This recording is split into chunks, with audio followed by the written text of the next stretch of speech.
In this video, we'll walk through the step-by-step installation of GAF deck protection in valleys and over hips.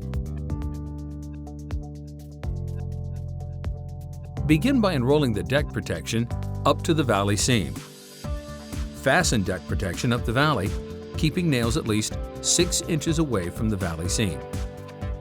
Finish by trimming the deck protection vertically along the nail line.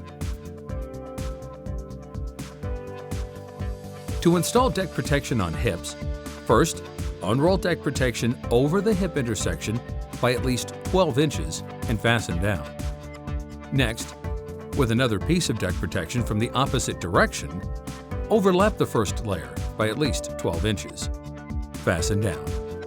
Remember, keep nails at least 6 inches away from the hip intersection. Be sure to check out more GAF Pro Series installation videos.